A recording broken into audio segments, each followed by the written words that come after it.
Hello, welcome back. I would love this week to present you someone not so sad, but a bit melancholic and nostalgic. Her name is Roma. It means amor, bad words, love. But also, it's in my wish to present you someone that Roma loves. I play always in the evenings.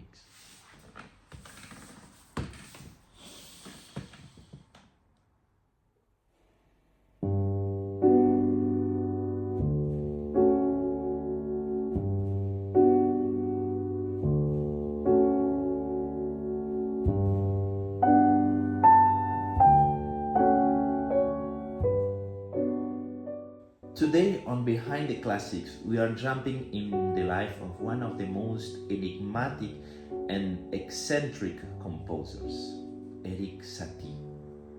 Known for his minimalist style and unique sense of humor, Satie not only revolutionized the world of music, but also challenged the artistic conventions of his time. Erik Satie was born in 1866 in Honfleur, France. From a young age, he showed an interest in music, but his relationship with the conservatory was, to say the least, challenging. After several failed attempts for being accepted as a student, finally he settled in Paris, where he starts to play in several bohemian cafes in Montmartre. Satie is perhaps best known for his Gymnopédies, 3 piano pieces that capture a soft and serene melancholy. The origin of the name Gymnopédies is controversial, but one of the theories says that it comes from the ancient Greek word Gymnopédia, which refers to a festival in Sparta where young men performed athletic and dance rituals, often in a state of near nudity. While the connection between the music and the Spartan festival is somewhat obscure, Satie likely chose the term to evoke a sense of ancient simplicity and an almost ritualistic quality that aligns with the delicate and haunting nature of the pieces. Roma! Why Gymnopédies seems to be so nostalgic or melancholic? Well, maybe because of the harmonic simplicity or the subtle use of dissonance. Satie often uses 7th and 9th chords, which create a gentle dissonance that doesn't resolve in the traditional sense. This lack of clear resolution gives the piece a floating, unresolved feeling, contributing to the nostalgic and wistful atmosphere. The harmonic rhythm in the Gymnopédies is quite slow, with chords changing at a very relaxed pace. This languid progression evokes a sense of timelessness, as if the music is suspended in a dreamlike state, enhancing the reflective and nostalgic quality. He avoids the strict major-minor tonalities. Often, he's working with modal scales. This lack of clear major or minor tonality enhances the nostalgic and melancholic feel as it evokes older pre-classical music traditions. The pieces are written with a very simple, almost minimalistic texture, often just a single melody with accompanying block chords. This leaves room to silence and reflection, which further deepens the emotional impact and nostalgic quality. This minimalistic approach was groundbreaking at the time and has influenced many composers and musicians across genres. Erik Satie also had a profound connection with symbolism, an artistic movement that sought to go beyond objective reality and explore the mysterious and abstract. Satie with his introspective and ethereal music, fit perfectly with the symbolist ideas. His pieces not only evoke a dreamlike and spiritual atmosphere, but also play with the idea of symbols and vague emotions, which are core elements of symbolism.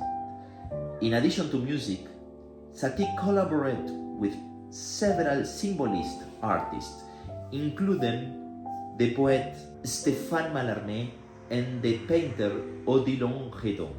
It was said that Satie was interested in pure art and in creating an atmosphere that reflected the inner states of the soul, something that the symbolist also aimed to do.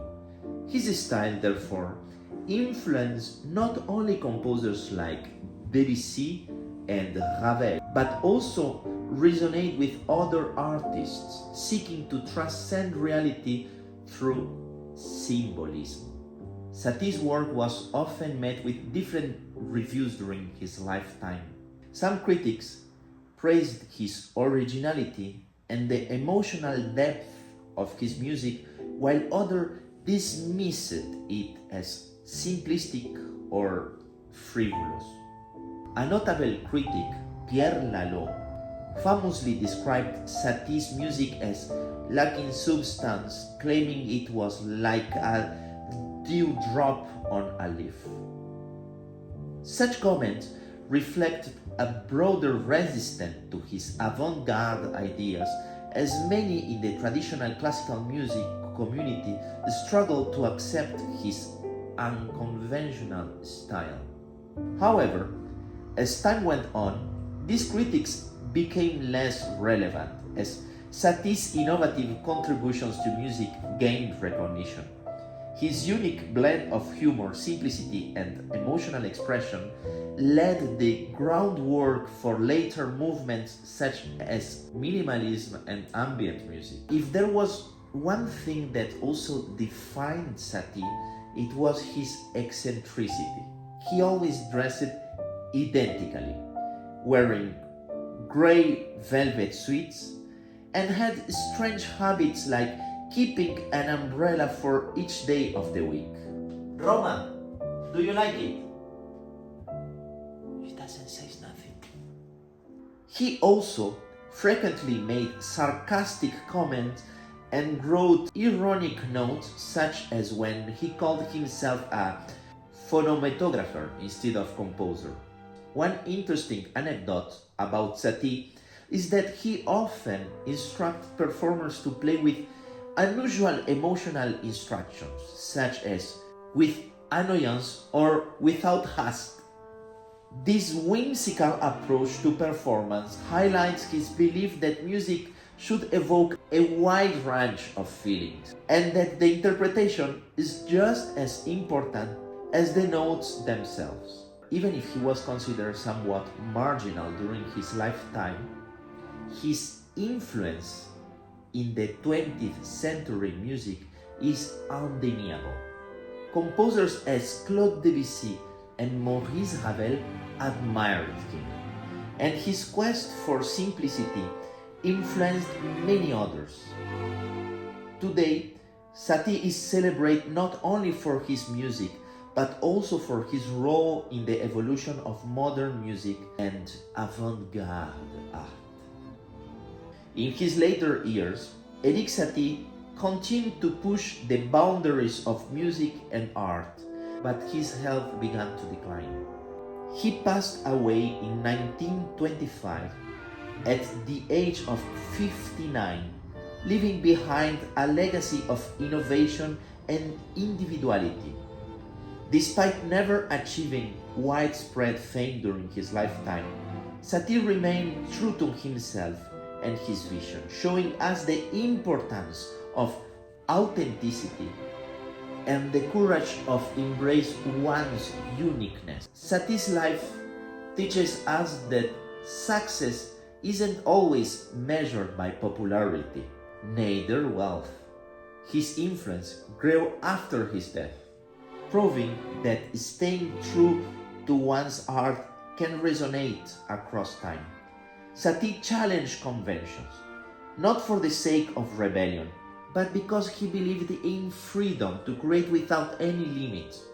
His work invites us to explore our own creativity and remind us that sometimes the most impactful art is born from the most unconventional minds. So what could be the life they are learning behind those notes? Personally, Satie's life is a testament to the power of individuality and perseverance. He carved his own path, one that was misunderstood by many, but celebrated by those who saw his genius.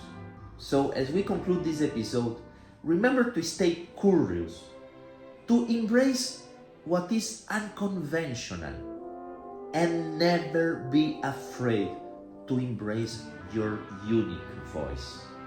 After all, life and art is about exploration, and there are always new worlds waiting to be discovered.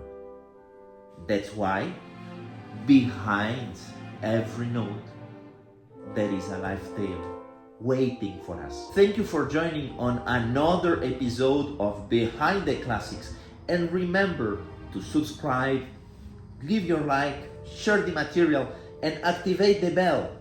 Leave a comment letting know what you thought about Erik Satie's story. Well, see you in the next episode, where we are going to explore the hidden side of classical music. Grand bisous. Ciao Roma! Ciao Roma! It seems she's just dreaming in melancholy. ¿Te gusta? Roma, do you like it? She doesn't say. Roma, do you like it? She doesn't say nothing.